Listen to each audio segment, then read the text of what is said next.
Right, I think we'll kick off now as it's 2 o'clock. Good afternoon, everybody, and thanks so much for joining us. My name is Tracy Hoare. I've been involved with independent schools for the last 7 years, and I'm delighted to welcome you all here this afternoon to our webinar on mitigating risk and money laundering. In 2022, UK independent schools reported a total of over 25,000 international schools registered on their books. This equates to about £1.8 billion in GDP from parents and fee payers outside the UK. Increasingly, over the years, this external wealth has been a source of concern in terms of financial crime and money laundering, and there's obviously been growing calls for more scrutiny of wealth, for tuition payments, as well as donations to school foundations. The Russian invasion of Ukraine and subsequent sanctions have only shone more light on the risks around schools and universities as a conduit for money laundering. So I'm delighted today to introduce you to Elizabeth Humphrey, a member of the Themis Insight team, who's done some really excellent research around financial crime threats posed to independent schools and universities, the impact of growing sanctions on this challenge, and steps schools and universities can take to mitigate these risks. So to kick things off, Elizabeth, could you discuss some of the trends here for us, why and what regulators have or haven't been doing about it? Yeah, absolutely. Thank you all for joining us today for what we see as a really important conversation as Themis, and I'm also really happy to be here with Tracy to discuss these issues from a research perspective, and hopefully have a very dynamic question and answer session to follow. But yeah, to kick off with Tracy's first question, it's unfortunate that this is, a very important issue that we need to be discussing. And in the last several years, we have seen Britain's independent schools and universities as well getting more and more attention as potential high-risk targets for money laundering and payments from illicitly sourced funds. And I can get more into the specifics of sort of the, regulatory sort of scrutiny they've been coming under in this time, but notably just to flag that in 2018 and again in 2020, the National Crime Agency's Economic Crime Unit quite actively voiced their concern over independent schools as one of these hotspots, one of these targets, and called for bursars and administrators to really take more care to make sure sources of wealth from parents as well as donors, guardians, donors, is coming from the right places. But so yeah, I want to get into the regulatory details more and the legislative parts of the situation more. But I thought it might be useful a little bit to first discuss why is it that independent schools and universities have become such a hotspot for potential financial crime. And I think that the independent schools are sort of in a kind of unique situation because of their fee-paying status and donor charity status and fee-paying demands and donor contributions, as well as their sort of elite status in the UK and for that matter for globally. So I see a sort of multifold effect going on here in that high fees charged by schools offer a mechanism to launder your money, to clean your money from with illicit origins. But more than that, these schools ensure that people are spending their money in very productive ways, in very beneficial ways for their children. So it's not only a mechanism to launder your money, but also potentially to really benefit your family.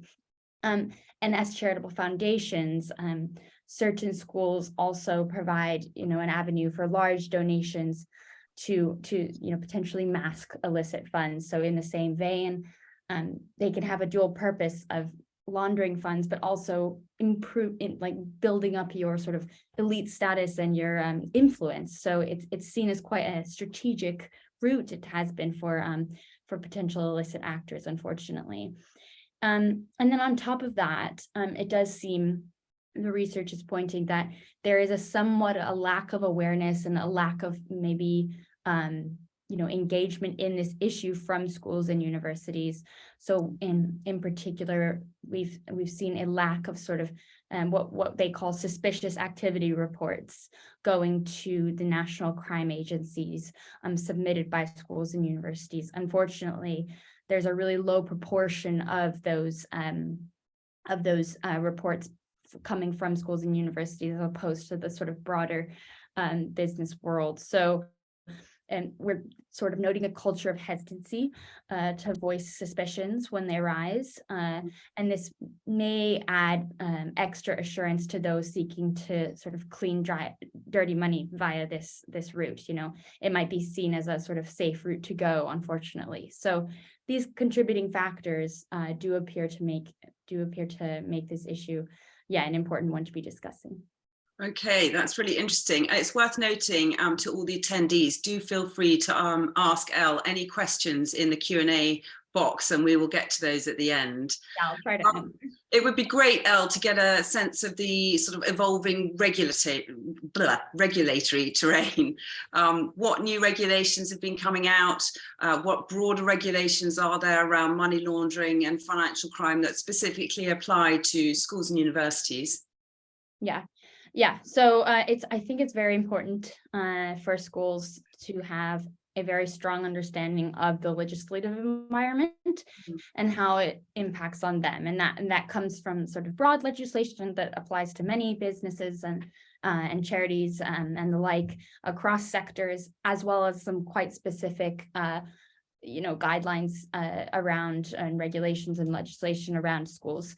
So just to start off broad and then kind of to narrow in, I would say that we need to talk about the Proceeds of Crime Act of 2002, POCA, POCA, which applies to all individuals and entities in the UK.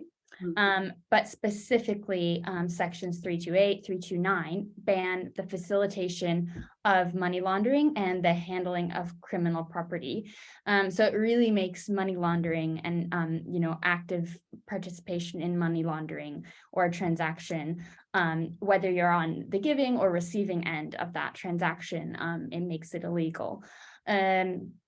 Moreover, given that many schools are classified, independent schools are classified as charities, they are, come under more burdensome regulations from the Charity Commission of England and Wales, CCEW, which I'm sure most of you are aware of. And this, brings still more regulatory scrutiny around financial crime specifically. So charities cannot accept fees or donations from anyone they suspect to be involved in the proceeds of criminal activity, even if they don't have, specific written, like in stone evidence that this is the case. If there's any suspicion of it, then they need to refuse those funds.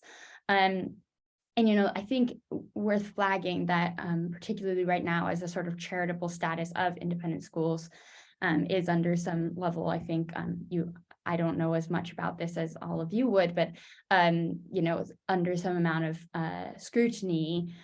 It seems to me that you wouldn't want to sort of fan the flames by coming under violations like that. So, a real awareness of the risks there is important. And the CCEW has come out with the Essential Trustee, what you need to know, what you need to do, which sets out some good obligations, some clear obligations around managing your funds, and sort of money laundering assessment and reporting, which is very useful. But that's still quite broad. So I also wanted to come to the particular situation we're facing now with the Russian sanctions and which has sort of brought attention to sanctions in general, I guess, not just from Russia, and those sanctions from Belarus, but also beyond that, and illicit actors. A lot of funding we've seen, illicit funding and fee payers are coming from West Africa. So it's not just exclusively Russia, but obviously the current environment has increased both public and regulatory attention on this issue. So yeah, the Office of Financial Sanctions Implementation, so OFSI, is coming out with more and more sanctions, and this includes of fee payers with fee payers of schools and universities in the UK. And I think it's worth noting that in 2017, specific guidance came out that is even more applicable now than ever, probably, that says that a sanctioned individual and their children's education is not a children's education of a sanctioned individual does not come under, you know, a basic need education at an independent school, assuming that a state school alternative is available, which is you know, normally the case. So it would not be sanctions exempt because it's, you know, of an educational nature. That would not be the case. So it makes it very possible that schools come under violation of sanctions requirements. And finally, I want to note another change that has come about after the invasion of Ukraine, which is the UK Treasury's introduction of something called a strict civil liability test. And this basically has increased the sort of burden on schools and other private entities to do their due diligence, because it basically means that even if you are found to be involved in a transaction that with a sanctioned individual, even if you were unaware of their status as a sanctioned individual, that doesn't matter. Basically, if you were involved in that transaction, knowledgeably or without knowledge, you can be held culpable with quite severe fines. So now they're saying that it's the greater of either 1 million, 50% of the value of the financial transaction, the greater of either one of those. So pretty severe. And I think that fact that they're not putting as much emphasis on sort of intent of the receiving transactor is quite it's a bit alarming for people who are trying to do the right thing, but in such a sort of gray space that we exist in now. Yeah, my God, that sounds quite serious. Are we good at detecting fraud and corruption early? And if we're not, what should we be doing in terms of red flags of potential money laundering in schools and universities? You know, what to do?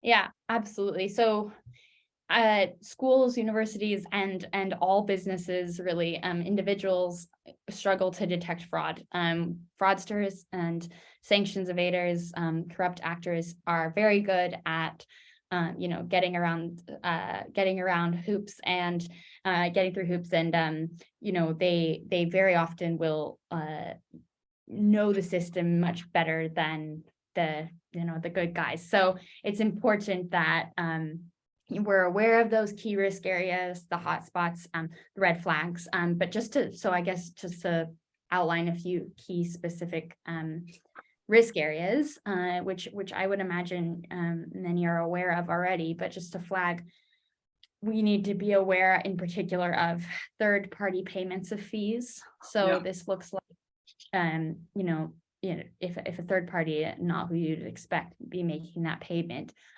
or donation for that matter, that's a potential for illicit funds, because they often will try to move large quantities into a sort of benign looking third party, which then can process the tuition payment, and thus masking the linkage to, you know, illicit actors, sanctioned entities. Another key risk area is around donations to the institutions. So basically, if parents are trying to sort of secure a spot for their child at a school or improve their reputation or standing through their child's attendance to school through making, you know, a very generous donation, this could be seen as a violation of the UK Bribery Act of 2010, which is you know, a very slippery slope, and so one needs to be aware of that. Finally, agents overseas responsible for identifying and recruiting international students are often seen as hotspots for potential violations, where corruption may be very widespread, and payoffs and facilitation payments for admission might be happening quite much more than it would be in the UK. And finally, franchises present a risk. So those institutions that operate associated schools in, as I said, those higher risk jurisdictions, often in Asia, Middle East, elsewhere, also face higher bribery and corruption risks. So we really have to, be focusing on those high risk areas, as well as having a sort of underlying basic, screening capacity. But those areas need extra attention. Okay, that's really interesting. And so I suppose now we need to, what are some of the consequences and the risks in getting it wrong? Yeah. So in terms of direct impacts on the evolving situation, so basically I would say there are direct impacts of getting it wrong, and then there are sort of less direct impacts. But most obviously, we can see that heightened sanctions and a heightened scrutiny around the issues is posing risks in terms of, potential violations of sanctions and AML, coming under AML violations due to bribes. And this isn't only legal in terms of damage. You can also, maybe even more harmfully, the reputational impacts of coming under that scrutiny and those potential violations is very serious, a sort of naming and shaming situation. Secondary risks, I would say, the new sanctions and the new sort of rigor that the UK is taking could, actually directly impact revenue and ability to accept donations, from individuals who maybe are sort of on the fence in terms of that gray area. And so it may actually have a direct impact on revenue. And then I would also say there is equally a risk of schools and universities sort of actually overcompensating for, due to like a sort of fear-based approach to trying to avoid sanctions violations. So sort of saying, fine, we're not going to take any Russians, or, we're not going to, sort of xenophobic tendencies to sort of overcompensate to make sure that you're not in violation of anything. And that's also a potential risk, because the truth is it's not inherently wrong to accept a Russian student. It's just one has to be sure that it's not a sanctioned individual. And that's the same goes for, individuals from high risk corrupt jurisdictions. So basically what it is you need a strong due diligence capacity that looks into issues, but can also identify when everything's okay.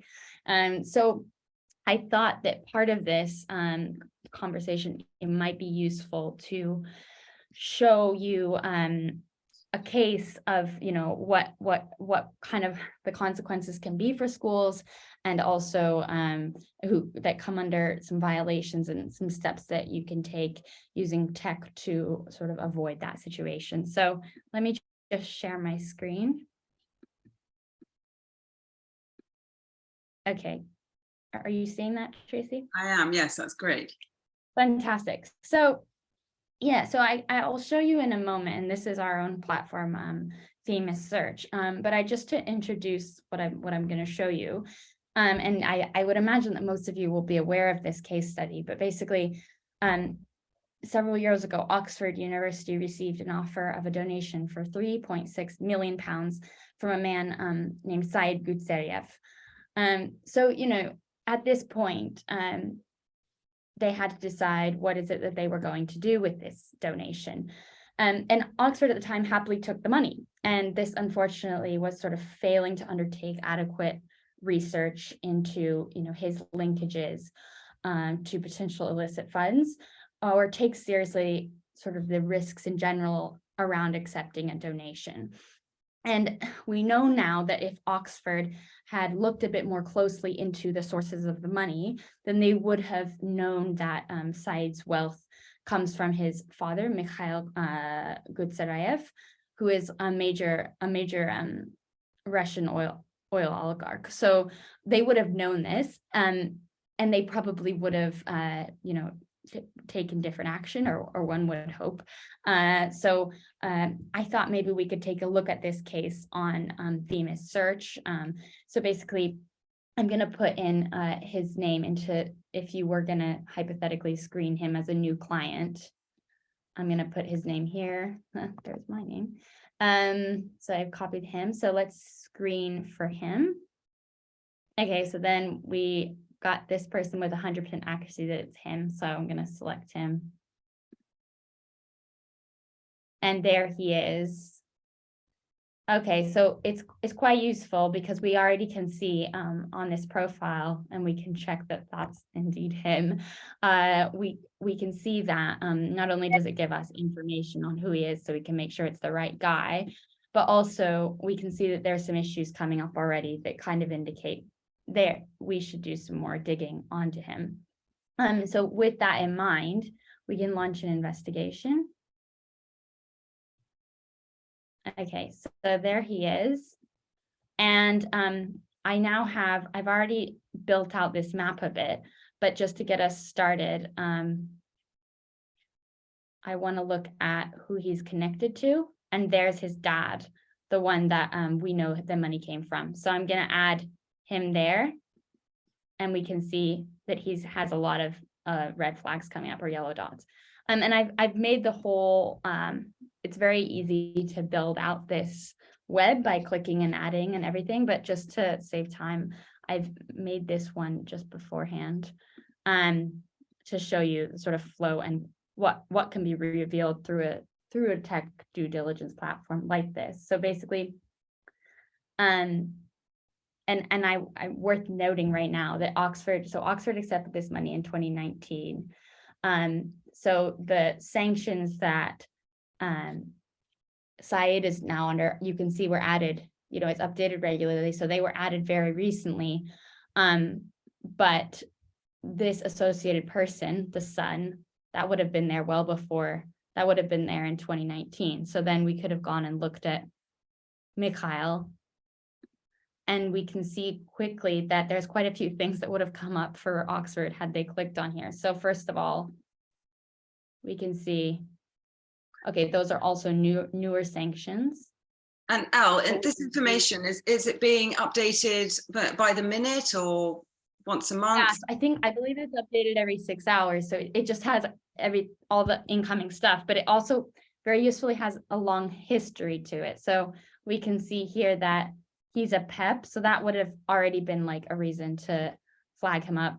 And I should say politically exposed person. So someone who's more at risk of corruption, being targeted for corruption or partaking in corruption. But then I think this is really interesting. Back in 2008, we can see that Interpol put out a red notice for him, a wanted notice. So, that's way before these latest sanctions in 2022. So meaning if Oxford had looked there, they probably would have seen that as a red flag. This adverse media, so basically media that is critical of the person, that comes from around potential illegal activity, that comes from reputable sources. We can see, 2010, as early as 2007, there's wanted on tax charges. So, you get the idea. And then I linked here, this is his company, which you can do through associated linkages. Again, you get those yellow dots, never good sign, and various sort of business actors linked to him. Okay, so presumably, if I was a school, I could easily upload, almost like bulk upload our donations or our fee-paying parents to the site. That's right. So just to, exactly. So thank you. This site is basically, it allows you to monitor anyone that is potentially in your sort of world of clients, third-party suppliers, and really anyone. And you can have all those names on there, bulk uploaded, and then you can sort of ongoing monitor for new risks arising. So as you said, if something new comes up that day, you can be alerted of it. So if the status changes of, a fee payer, then that would come up. And it's just really to make sure that, you're not unwittingly connected to one of these evolving situations. And that also older shady stuff isn't in your supply chain, like in this case. And I think the case of Oxford is quite interesting. They've come under a lot of pressure now to return that money, and they're still refusing. So it's really not a good look for the university. Fantastic, thanks, Elle. That's really interesting. I can't believe the site is updated every 6 hours, so it's completely live all the time. Really, really clever. So we know as themists these risks are really, really serious. What would you say are the next steps and resources in terms of addressing the risk, I suppose, of accepting dirty money, either in the form of large donations or school fees? Yeah, absolutely. So fortunately, around the issue, because it is sort of a growing issue, there has been also more awareness growing about it. And, an event like this I think, speaks to that. There's some great research going on across the UK on this, academic, public sector research on it. So, there's a real growth of awareness of the issue specific to schools and universities, as well as, tech tools like Themis Search that are able to guide and schools. This isn't your bread and butter issue. So, getting the tools that you need basically to manage it and not have to sort of overwhelmed by the situation.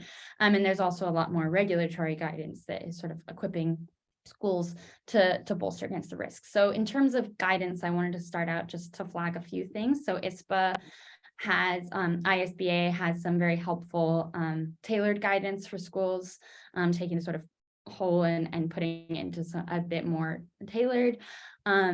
There's also the National Crime Agency, NCA guidance, which gives some good case studies and preliminary sort of red flags. And there's also the CCW toolkit, which I mentioned, which is worth checking out.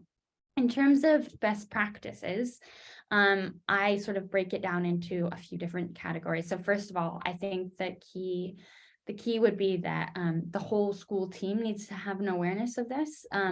Unfortunately, sometimes it's only the one person who deals with the fees that might be aware, but red flags and concerning developments come up in different ways, right? So it's better to have a sort of overall understanding from administrators down to, honestly, teachers should be trained on these issues. So yeah, sort of across the board. It's also important that schools are implementing and maintaining a very robust anti-money laundering policy and also strong procedures that are, carried out consistently. I think your point about checking for new developments is important, because often what happens with companies in general with financial crime is they'll onboard a company, or they'll onboard a new client, or, be working with a client, or in this case, have a fee payer or a donor who then becomes involved in financial crime later on, and they haven't rechecked. So that's another issue.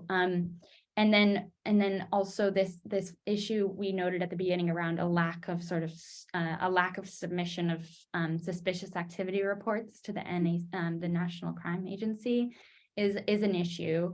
And it's sort of a clear indicator that could be changed by schools, I think, by encouraging more active speaking up about potential suspicious activity, both internally, and then ultimately, if something is necessary, to escalate it to the NCA.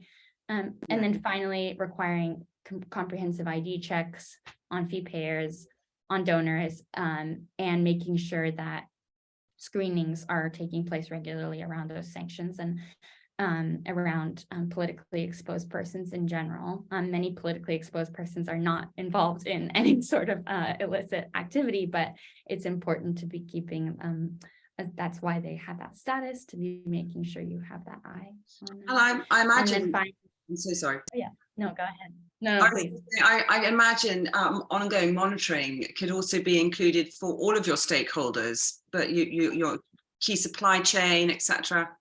No, exactly. And Themis Search doesn't specifically obviously works with beyond just schools. So you know, it's really anyone in the supply chain is relevant to undertaking something like an electronic monitoring tool.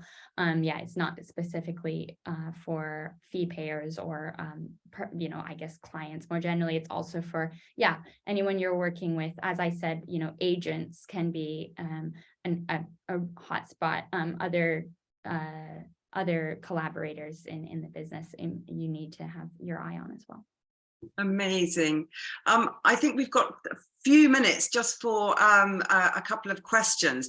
I was approached by a school actually this week with a question now, so sorry, just to bring that into you. I thought I'd use this opportunity.